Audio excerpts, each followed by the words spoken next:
Hey everybody, it's your quick step for this week. Now this one's not going to be a news story that I'm covering, sadly.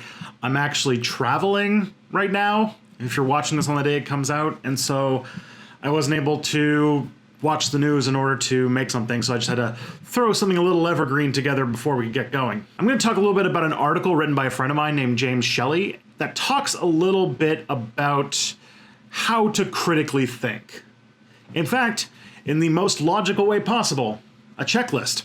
The link to the checklist is in the description, but it's 16 items that you should consider whenever you're thinking about a position on an issue that you should really think through. And it's really good because we're really bad at seeing our own biases.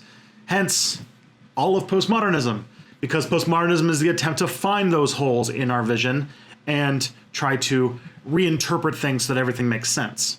So the first question you should ask is, what would it take to convince me that I am wrong? You want to make sure that whatever thought you have or position you have has some sort of falsifiability. The next is to have a null hypothesis. The null hypothesis is basically asking yourself what empirically would be needed to prove that your position is wrong. So what needs to be like objectively true to make the opposite of your position correct?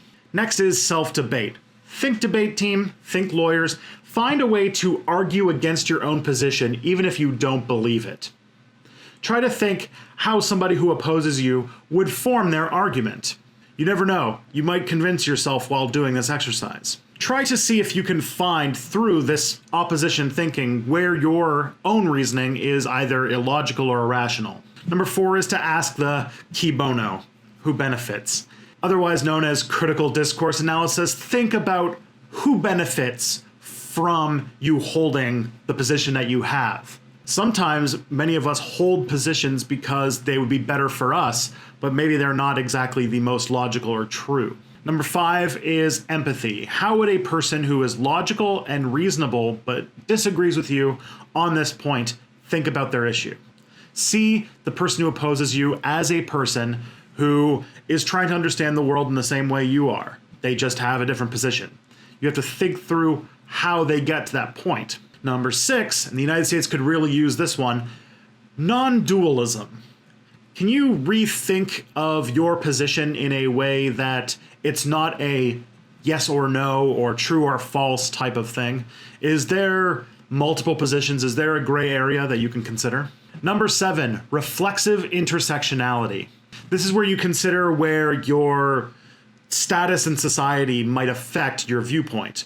What things are you not experiencing because of the privileges and positions you hold in your culture? Does your position in society affect any of your positions or your perspectives? Number 8, mitigating cognitive bias. This is where you think through. This one's a little bit difficult. It's a little bit more wishy-washy, but try to think if there's any unconscious, quick decisions that you're making that aren't actually being reasoned through.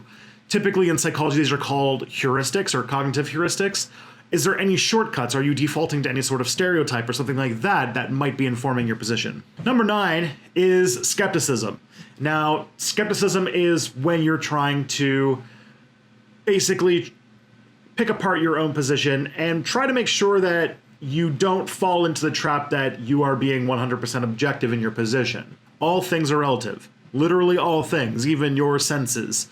This is why sometimes in postmodern discourse you hear about the tangibleness of reality. It's because even what we consider as reality is only brought to us through a series of senses. So keep in mind, there's really no way to see the world in a 100% objective fashion. Number 10 is to look at your presupposition and your tacit assumptions, which means looking at your unconscious beliefs and figuring out what sort of presuppositions have led you to the position that you have. Next is looking at your semantics and your pragmatics.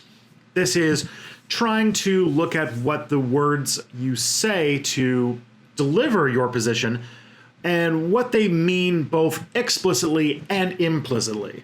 Specifically trying to find what you imply implicitly but not explicitly. This is to make sure that you're not doing any accidental dog whistles, or if you are dog whistling, to stop. Number 12, motivated reasoning. This is asking if there's any sort of social cost to you having a different position than the one you have. If it's troubling psychologically, socially, institutionally, maybe there's a cultural cost. Basically, are you holding a position just because you're afraid of changing it and being some sort of pariah, or holding beliefs that you personally don't want to believe? 13, externalize epistemology, which, is a super pretentious word, but, let's talk it out. Basically, would your identity be threatened if the beliefs you had were shown to be flawed? Number 14, ideological commitments. This is if you had sufficient enough evidence, would you care about the truth enough to abandon your own set of beliefs? Number 15, social influence. Try to see if there's anything outside of yourself that is even shaping the questions that you're able to ask about this subject.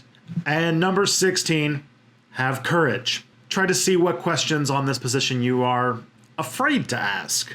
Now, I don't expect everybody to do every single one of these things perfectly. This is a lot of very hard questions to ask, and we have so many assumptions, biases, heuristics, and ideologies that we all cling to all the time and are imposed on us from all angles pretty much all of our life, and it'd be really hard to unpack all of them all the time. But if you hold an important position, this is an important activity to do. Because if we walk around not examining our own positions, we might be reinforcing the structures of inequality and hierarchy that lead to a lot of the problems in the world. So, think critically. And there's a link in the description if you want to read it for yourself and keep it on hand. It's a pretty good guide. Thank you, James Shelley, for writing this really cool checklist. So, do you want to talk with me and other fans of history and all sorts of fun things?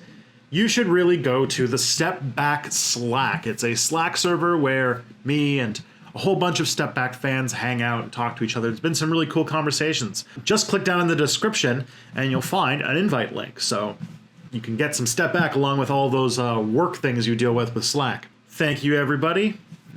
Tune in Thursday for more Step Back.